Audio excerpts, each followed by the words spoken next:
Hey, hey, hey, folks. Part 2 of 2 with Carrie Weisberg starts now. If you haven't listened to last week's episode yet, number 1, why not?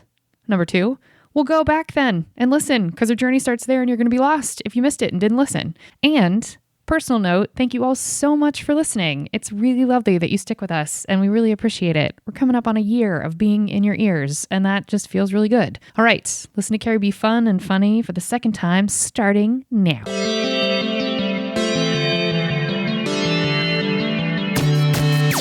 Oh, hi. You're listening to Service from Hell, a podcast featuring people that are currently in customer service positions or the lucky few that got out and all of the good, bad, and infinitely irritating things that go along with that work. I'm actor and writer Kate Gaffney, and I'm uniquely qualified to discuss this as I used to work at a very busy and very popular comedy club in Los Angeles. And at least one of you listening right now has probably grabbed me and told me you were ready to order when I was running around like a crazy person. So let's eat.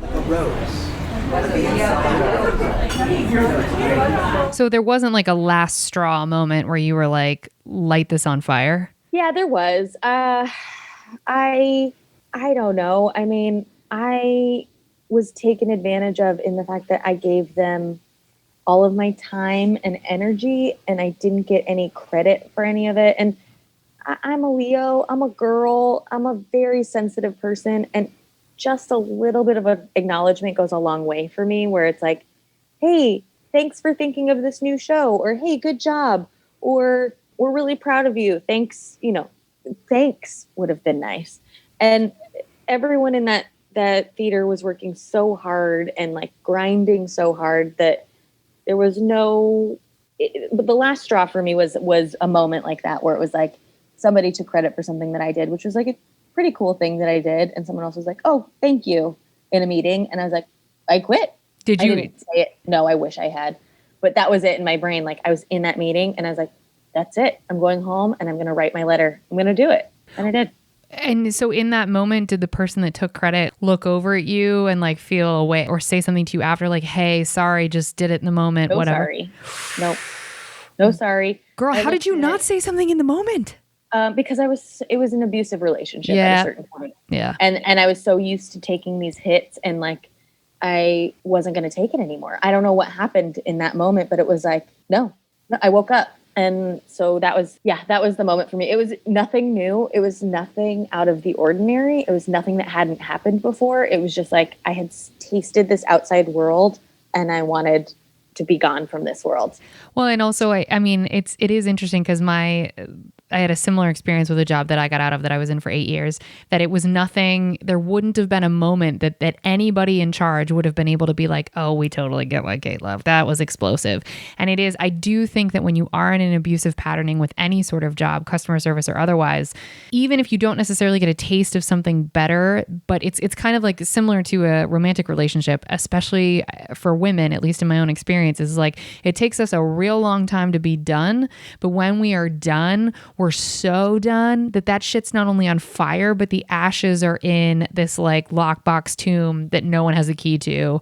And right. And I swallowed it and shit it out somewhere and moved on. Like I'm done. I am done. I was at Second City for 7 years in that capacity. And it was a long time. And it was like really sad when I did leave because it was a piece of me, it was a whole chunk of my life at that point. Sure. But you're right. It wasn't like a one thing. I mean, they did dim my sparkle a lot. And I think people saw it coming sooner than I did because I was sad. And it wasn't necessarily like depression. It was just like defeat. I'd given up. I was little. I was sad. I was, belittled. And I don't know what happened in that one meeting, but I won't ever forget it is, someone was like, hey, really great job with this. And she was like, thanks. And I was like, bitch, what? Yeah. I did that. That was a thing I literally did. All she had to do was say, thanks. Actually, it was Carrie's idea.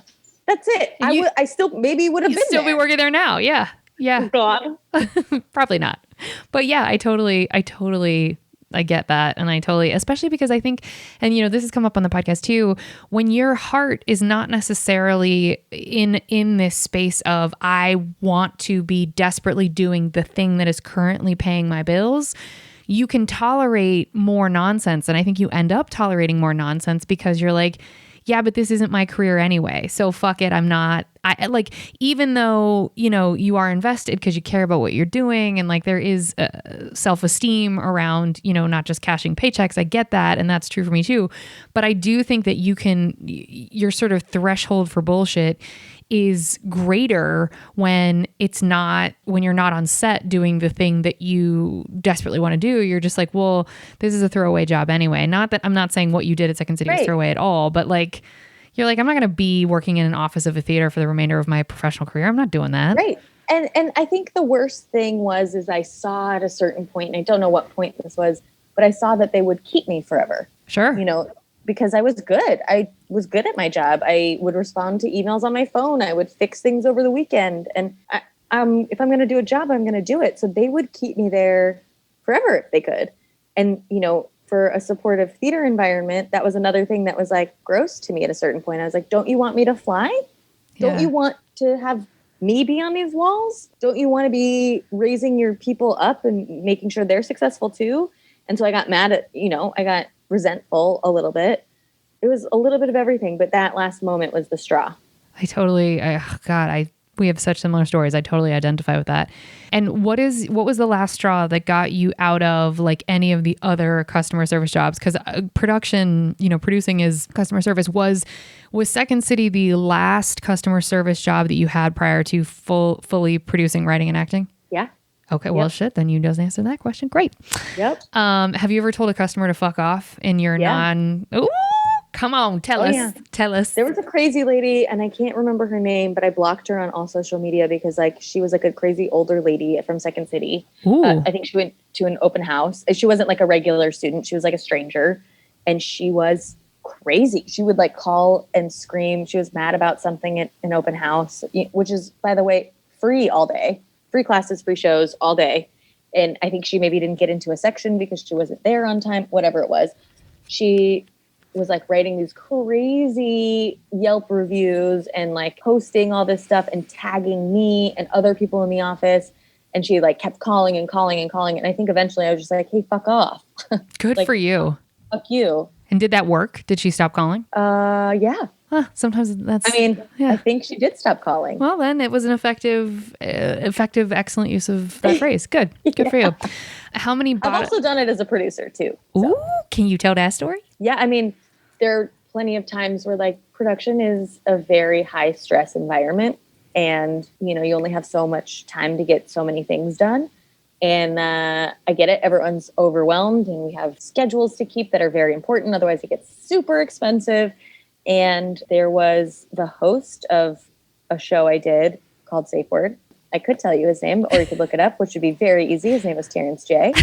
And it's a show about essentially two celebrities have two comedians on their team. So I think it was Jay-Z. No, it wasn't Jay-Z. Who am I kidding? It was DJ Khaled and Diddy were battling. And they have two comedians on their couches, and Terrence is the host. And what happens is they essentially switch cell phones, and they're tweeting as each other, and they have to use their safe word if they don't want the tweet to go out. But you get points for letting the tweet to go out. But in reality, if anybody watched that show, thanks, I guess. I mean, good for you.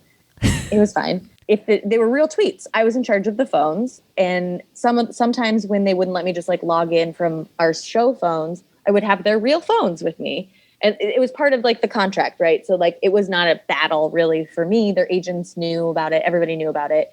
And 99% of these tweets were pre-approved. Actually, 100% were pre-approved by the network. They were still new to the contestants, but there was always an out. I mean, you never lost anything by using your safe word. There was never a chance for you to be embarrassed by actually tweeting it.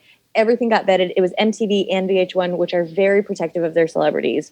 So everything's protected. And I have these phones backstage. I think it was Diddy's phone. And I have a tweet that we all talked about. And by we, I mean like the producing team, the producing writing team.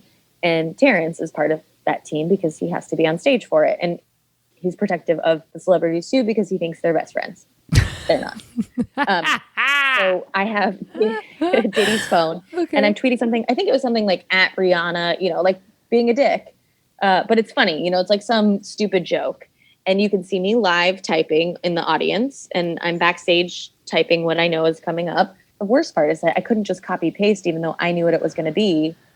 Anyway, whatever. And it's like live to tape, so I have to like move as fast as I can. So I have this tweet up. We all know he's not going to send it. We all know. And I always take a screenshot of the tweet, whether or not we send it, so we have it for post if they want to like pop it up in a screen somewhere, because it's part of the show. Right. So Diddy uses a safe word. I delete the tweet.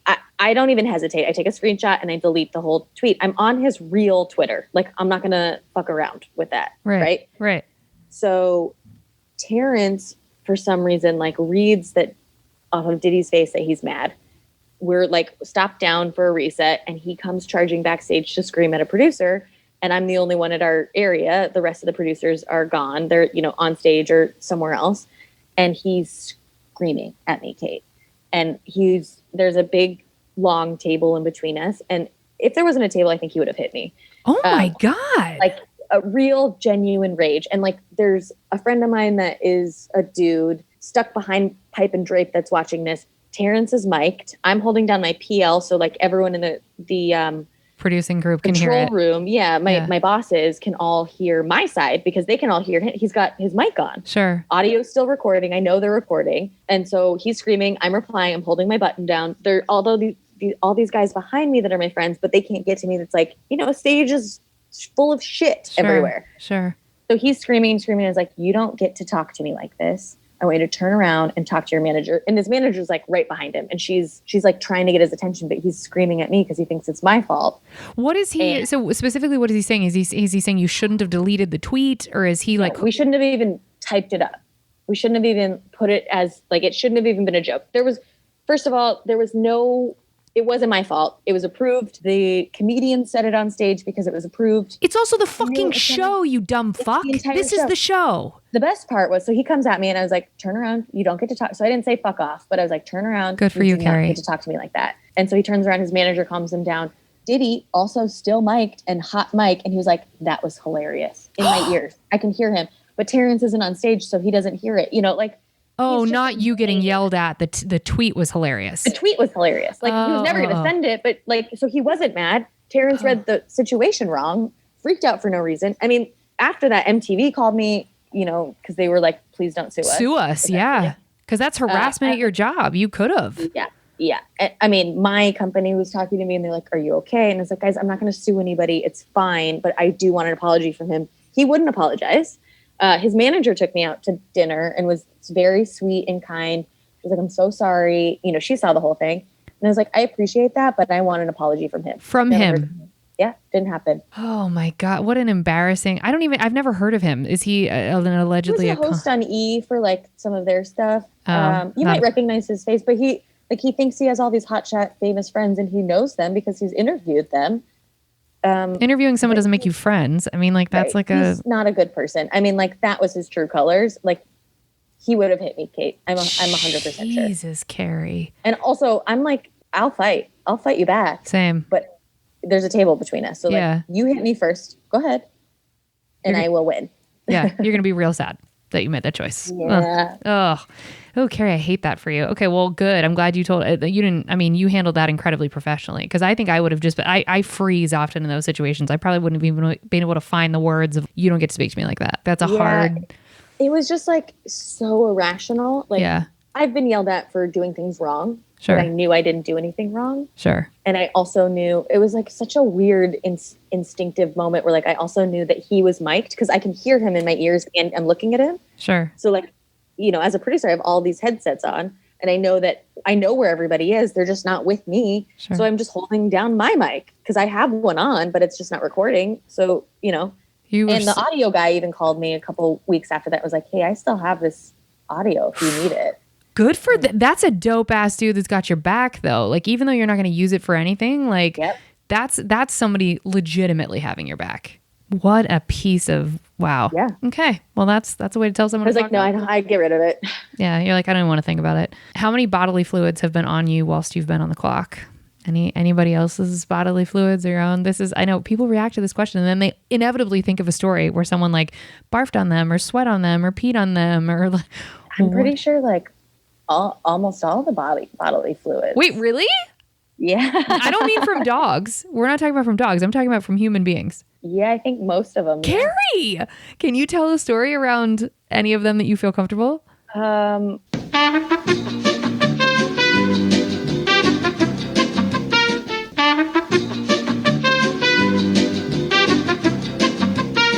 That is Make sure it amazing. I can't send this podcast to my parents anymore. Do you look like you were going to say something? No. Okay. I just think it's funny that everyone has had that similar reaction because the words bodily fluids, you're like, oh, yeah. Yeah. I just don't think I've been shit on.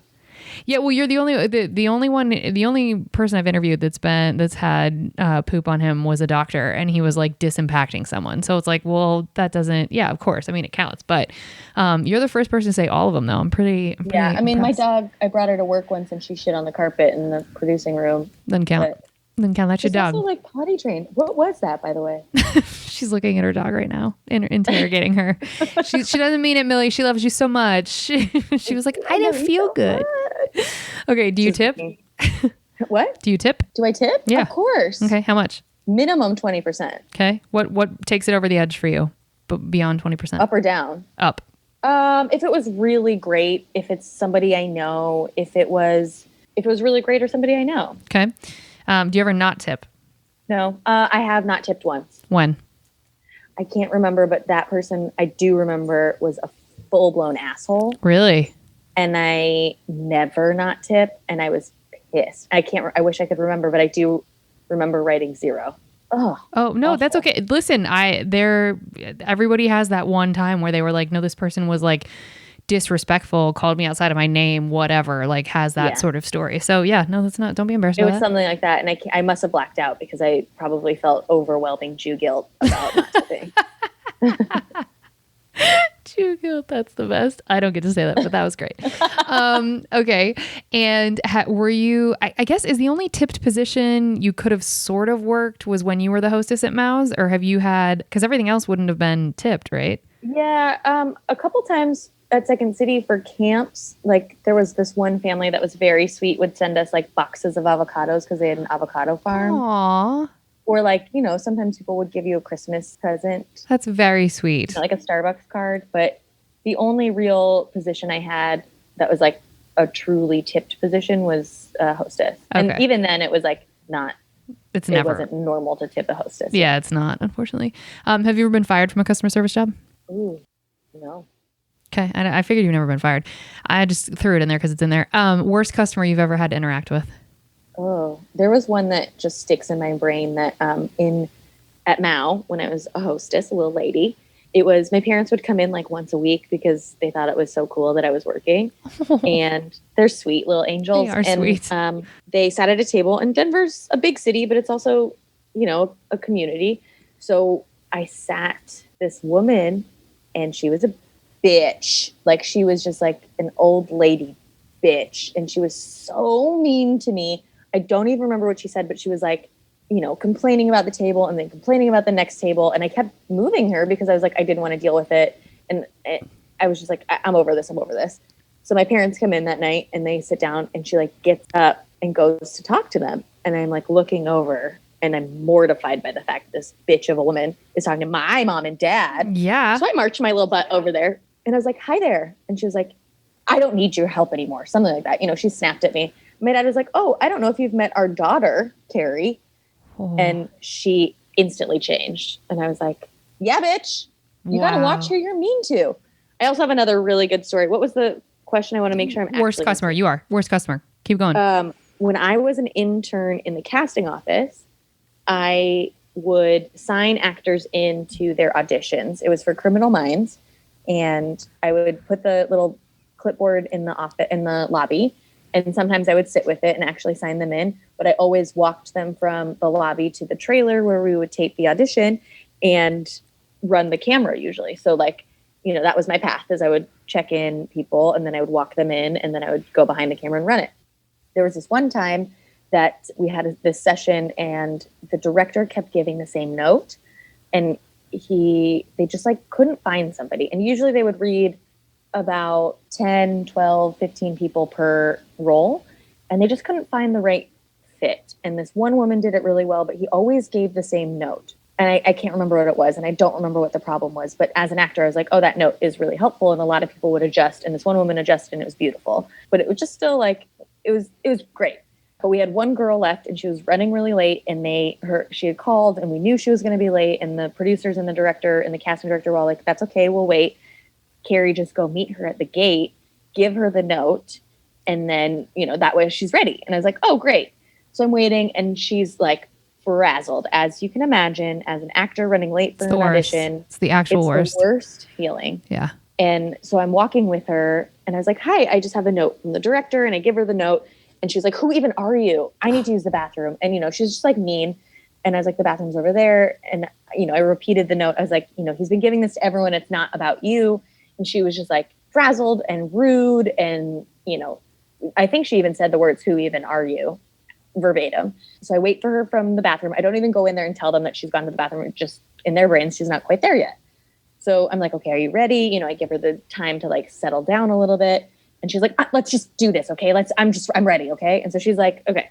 So she comes in, nails the audition. It was perfect. Exactly what they were looking for. One take and she was out. So the room was the producers, like I said, the director and the casting director. So I think there were 6 people, and it was split with the other girl.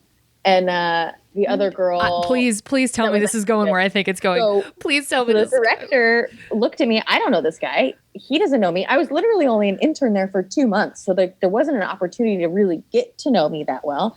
But he looks at me and he's like, hey, Carrie, you're an actor. Who did you like better? And I was like, I froze for a second because I was like, oh, shit. Because her read was flawless. It was beautiful.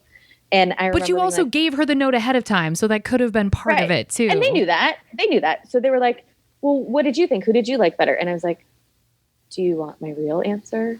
And they're like, yeah, of course we do. And that's, now one of my dear friends, Erica, was like, yeah, of course. Tell us your real answer. And I was like, well, I thought that that girl, her read was flawless. I thought it was really, really good.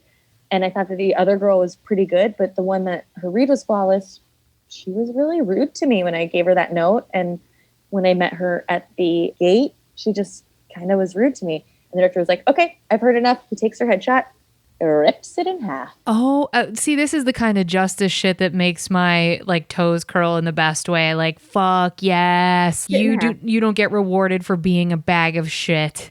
No, and I learned very fast that, and he had voted for her. Like that was who he wanted. He was the director of the episode. Sure. And he was like, thank you for being honest with me, Carrie. I loved how talented she was, but I will not work with assholes. Thank you. And I was like, oh, do you remember that director's name? I don't want to get him in trouble or anything. Do you remember, did that other actor who was shitty at the gate, have you seen her book things since then? I couldn't pick her out of a crowd. I wish I could. Sure. It was like, it happened so fast. That I blurred everything out because I couldn't believe that they wanted my input and it worked. Oh. And my friend even told me, she was like, you did the right thing. And it's also like it would have been sort of an indirect reflection of you had it been like, yep, no, everybody's great, because I don't trust the person who's just the sycophantic, agreeable always, in the same way that you don't trust a contrarian who's always arguing with everything. It's like, if you're being authentic, it's the hybrid of the two, but you were asked for a reason. That's a lovely story. Justice served. I love it. I love it so much. I also learned the hard way, which isn't really, well, not the hard way, that way, that you don't know who anybody is ever. You never know. But also don't be a bag of shit to people ever. Ever. Regardless of their job. Dumpster. Yeah. What did Millie say? What did she have to say? Well, she agreed. She was agreeing big time. Don't be a dirty dumpster. Right? Thanks, Millie. She's right. Well, folks, we hope you saved room for dessert because we're moving on to the good stuff. That was the entrees. Okay, got a couple more questions for you, Carrie. You're a trooper. We're going to take a break real quick.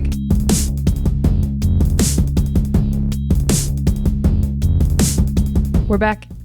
Okay, what's the nicest thing a customer has done for you whilst you were working? It doesn't have to be a customer. It can be like a coworker. Or it can be There was, in the second season of Safe Word, prior to that meltdown, there was this award that one of the associate producers put on the wall, and I actually have it. Do you want me to get it? Yeah, go get it. Yeah. Okay. It's tucked away in a box. Oh, darn. but it's some kind of like cute award that was like funniest and loves her dog or something. And it just like showed up on the wall of the production office one day and it had my name on it. It's like very sweet. I'll find it. If I find it, I'll send it to you. Okay. Yeah. But it was just like so stupid and silly, but like lovely, just acknowledging me as a human. And then like, you know, throughout the production, they would do it for like all of the producers, and it was very sweet. They wouldn't say anything about it. They would just like show up one day on the wall. It was sweet. That is really lovely. I love that answer. Okay. Who's the best customer that you remember interacting with? Does it have to be a customer? No. I love Michael B. Jordan. Oh, I've only heard amazing things. I'm in love with him. His eyes are made of glitter, confirmed by every human on that crew. Could not have been nicer. He was doing our show the weekend Black Panther came out. So like he was exploding in that moment and literally could not have been nicer to every single person. PAs asked for a picture. He took every picture he was asked for. He was kind. He was engaging. He looks you in your eyes.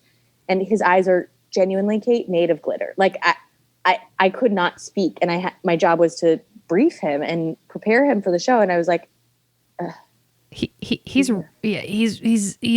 like I can't even find the words. He's like step off of GQ gorgeous, and I have heard from literally everyone that has ever met him or worked with him that he is pristinely, like authentically so kind and so lovely, never late, shows up fully prepped, off book, like is just the consummate professional. I love that you mentioned his name because I have heard that over and over and over again. He is amazing. He's a lovely human being. And I worked with a lot of great people and a lot of great celebrities, but I won't ever forget him. There's something about that direct eye contact and the kindness that, not even just to me, like he was lovely to me, but just watching him talk to my PAs or talk to, you know, the makeup ladies or whatever. It was everybody, literally everybody.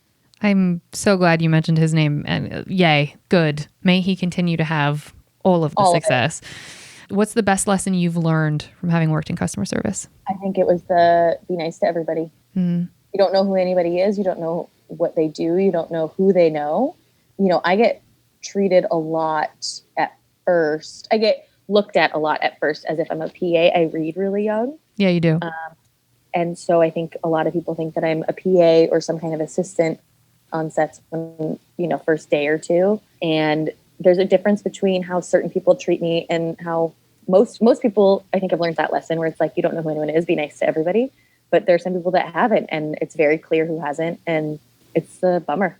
Yeah, it is. And what's one piece of advice that you would give to customers who interact with customer service workers? And this can fall into the same category of like, or actors or whomever, like just whoever that applies to. What's like advice besides the, you know, the best lesson you learned was to be kind, but what's something you would tell other people?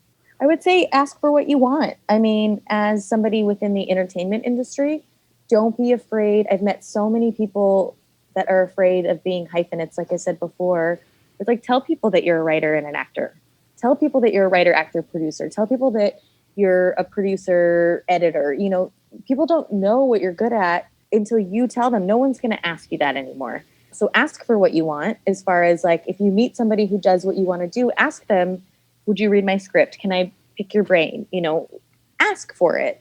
I would also say, as specifically a customer service angle, protect yourself a little bit. You know, be kind. I'm a huge fan of kindness and leading with positivity and love and good energy and bubbles and sunshine, but protect yourself. If someone is an asshole to you, I wish I could have told myself this 20 years ago, 15 years ago, you don't have to deal with that. You don't have to stand for that.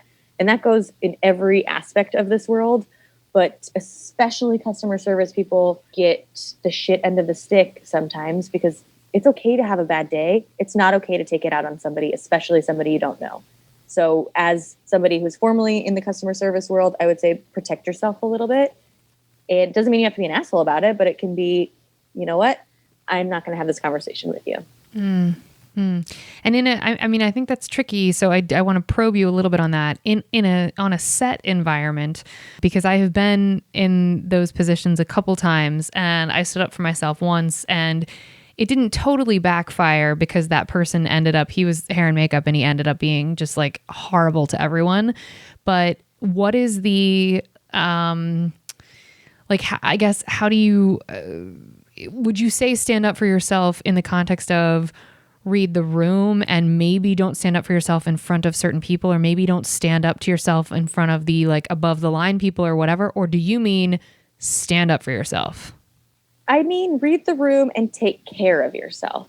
I'll give you a quick example. There was a stage manager, and I'm a producer that likes to fly on stage a lot. So can you, for non-industry people, can you just explain what fly on stage means? Yes, I'm so sorry. So okay.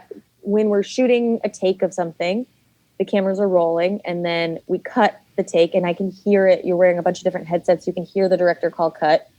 Usually they're not even in the room for this. Surprise, surprise, you guys. The director will call cut, and I can tell when the cameras stop rolling because we've cut, essentially. Even if the cameras are rolling, once we've cut, it means it's essentially clear. Somebody will yell clear or say clear on my headset. And that means I can walk in front of the cameras and not worry about ruining a shot. That's what I mean by flying in. So I fly in a lot to make sure that everything's going okay between takes and looking how I know everyone wants it to look. So there's a stage manager I worked with, and he would say, well, the producer this, the producer that, on our shared walkie when he's talking to the director, when he didn't agree with the choice that I made. He's like, well, the producer wants to make sure that the hair and makeup comes in and fixes this person. Or the producer said that this is important.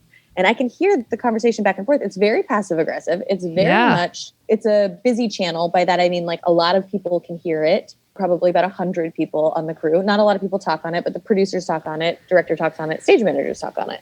And so he's going back and forth, and they're like kind of figuring out, like, he won't name which producer. There are 3 of us. And I eventually come on, and I was like, hi. The director's name was Carrie also, which is fun. It's like, hi, Carrie. He's talking about me.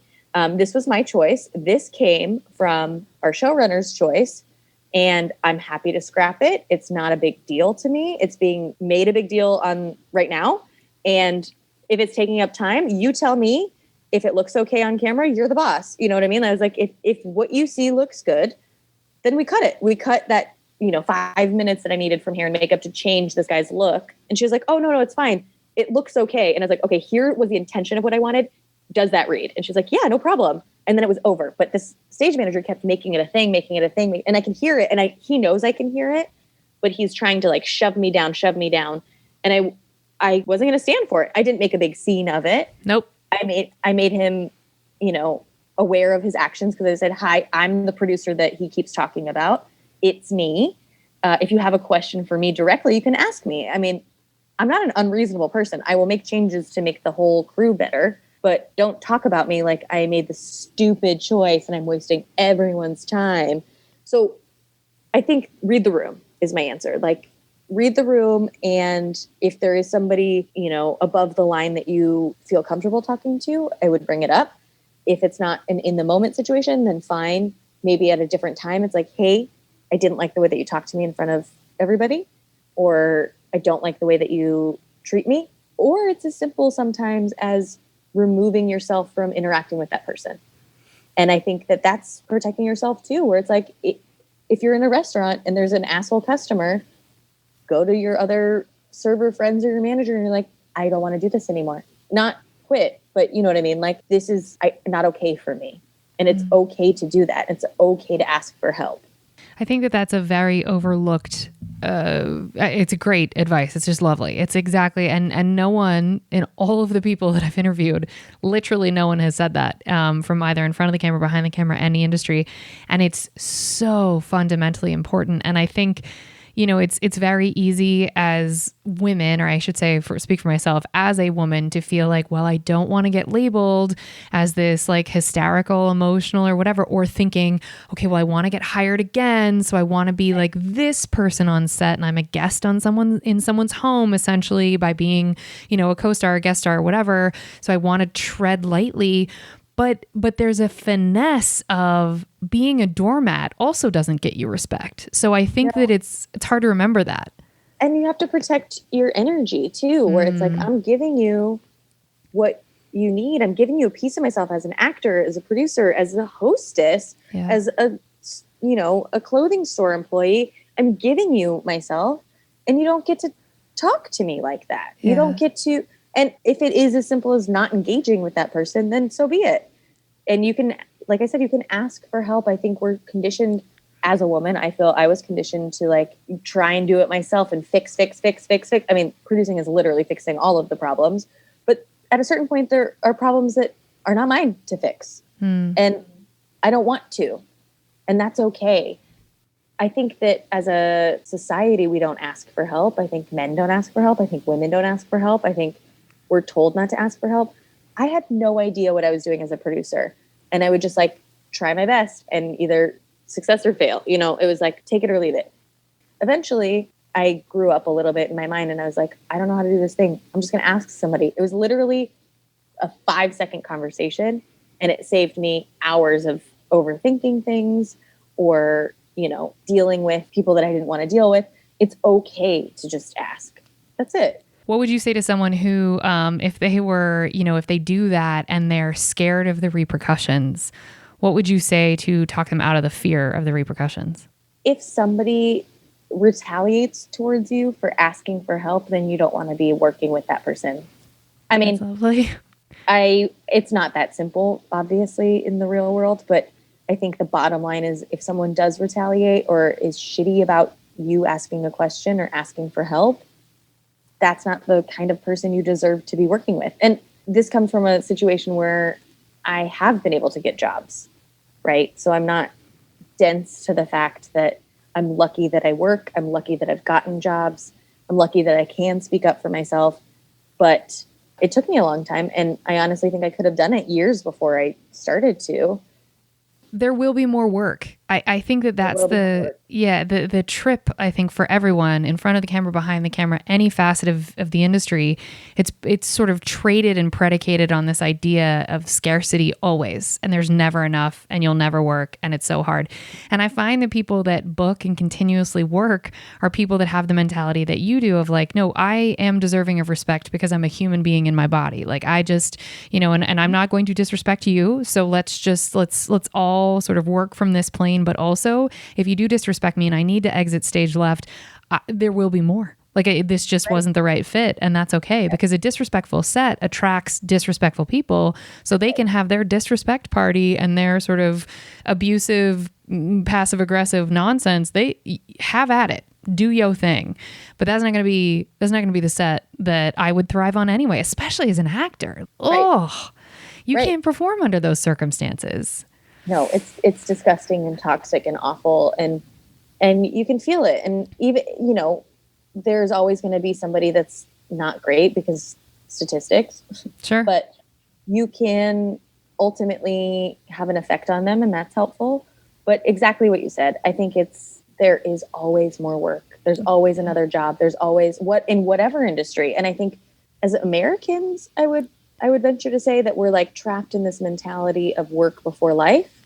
And like we have to always have a job lined up or always have a job or, know what we want to do. And I think that's really toxic too. Yes. And it's really harmful to our psyches as people because, even as an actor, you're lucky to have me on your set. Yeah. You said that you were a guest in their house. And it's like, yeah, but also you were invited to the party and they're lucky to have you at their party. Sure. Maybe it's a one-liner. Who cares? Maybe you're an extra. You deserve to be at that party too. Don't let anybody else make you feel otherwise. I love that. You're so sparkly. Well, how can people get in touch with you, Carrie? Like, are you comfortable giving out your socials and like, you are? Okay. How can they get in touch with you? Yeah, you can find me at Carrie Weisberg on all the things. Okay. And it's WEIS, not WIES, y'all. And it's BERG, not BURG. So correct. Those are the correct spellings of my name. And Carrie, like the pig's blood. Oh, yeah. Oh, good reference. And it's October, so it's perfect. Well, folks are going to drop your checks now. Thank you so much for listening. If you want to help us out here at Service from Hell, tell your friends to listen, because why haven't you done that yet? This is a fun show. Why aren't you telling everyone? Tell them. They can get their laughs from us.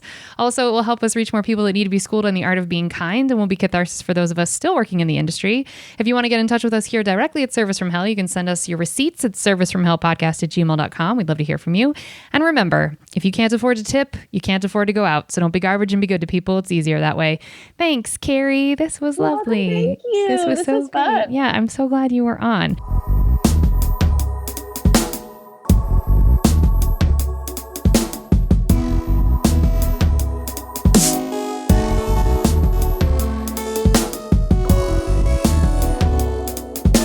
If you are comfortable telling a snippet about your sociopathic roommate that you had, like, we're done with the normal format of the podcast, but I may use this as a snippet at the end of one of the episodes, because during quarantine, in my bonus episodes, I was dealing with a mentally ill roommate and that whole situation. And I did it sort of on the podcast. I talked about it because we did like bonus episodes that weren't like this. So if you are comfortable throwing out a story. Okay, cool. So I'm going to read us in. Thank you for giving me so much time. You mentioned earlier in the episode, you had a sociopathic roommate. I just need like a snippet, an example, because I just need to feel like I'm seen. So tell me, please. Boy, you're seen, girl. You are so seen. This girl, sociopaths are tricky. I've dated them and I've lived with one, and not the same person. My roommate, she was a friend of mine from college, and we were like kind of peripheral friends, but would hang out every now and then. She had moved to LA also. She did that program with me. We lived together in that program. I realized she was there once we got here, and I guess that's not really true. Anyway, we lived together, and there were four of us. My direct roommate was lovely. This girl, should I say names? She's not going to listen to this. Don't. Just you can call her roommate 1 or roommate 2. Let's just call her. I had such a good thing in my head and then I forgot it. Diane, does that sound, or you want to give her a name? You can give her a name, Diane, just not her my real. mom's name. Oh God, no, don't. Never mind. I don't know why I pulled that out. Don't use that name. I loved it. We'll call her Minnesota. Okay, Minnesota. Okay. So is that good? Yeah. Okay? It's perfect. Yeah. So Minnesota, so it was me, my one roommate, Minnesota, and a different sociopath. So like we were all bonded against the one. And she was kooky and crazy and mean. Can I say her name? Sure. Yeah. We called her Mean Christine. Mean Christine. Okay. And so she was mean. So whatever. So Minnesota and I decided to move in together after this program, and everything was fine. But again, like I mentioned, we were friends in college, but it was one of those, like, we saw each other every couple of months, It was never constant.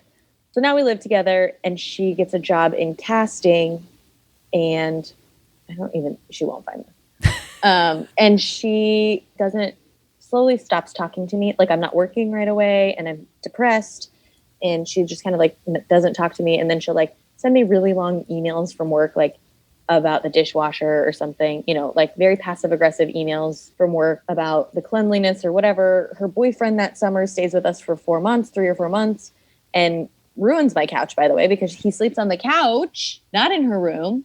So like the only safe space I have is my bedroom. But anyway, all of that to say, like, that's just like the general landscape, right? But the one example I can never forget is I have 2 very close friends that I'm still very close with to this day, that there was some dinner or some bar outing that was happening, and they had all 3 gone to dinner, Minnesota and my 2 friends. And my 2 friends were like, tell Carrie that this is happening. And she was like, okay. And then the thing happens, and, time passes, and I don't go because she doesn't tell me. But then like a couple weeks later or something, my 2 friends, I see them and they're like, hey, are you okay? We've been inviting you to all these things, and are you mad at us? And I was like, what are you talking about? I was sad because I was depressed, but I was also sad because no one was inviting me anywhere. And I only had like a handful of friends in LA, but Minnesota would not tell me when they were doing something. So it was like blatant reverse gaslighting. Yeah. I don't know. Yeah. Or just, like, I'm going to dinner with these 2 girls. I'll see you. Like, she would say stuff like that. And I was like, oh, can I come? And she would say no, like that kind of stuff. And then one year for my birthday, I had like made plans, but they decided to surprise me. But Minnesota knew about my plans. And then all of a sudden, as I'm like walking out the door, they're like in my front door. And I was like, what are you guys doing here? And they're like, oh, well, happy birthday. And I was like, thank you. You know, whatever. They're like, we thought Minnesota told you we were coming. And I was like, no. Oh my God. So then we realized slowly that like the information wasn't getting to me, that she was just trying to block their friendship. Turns out I'm still friends with them and she's not. Shocking. Okay, but great. It was very passive aggressive, and it was like mountains of pages and pages of emails and not speaking to me in person. That's so weird. So weird. Okay, cool. That's a good example. Thanks for sharing that story. Good night, folks.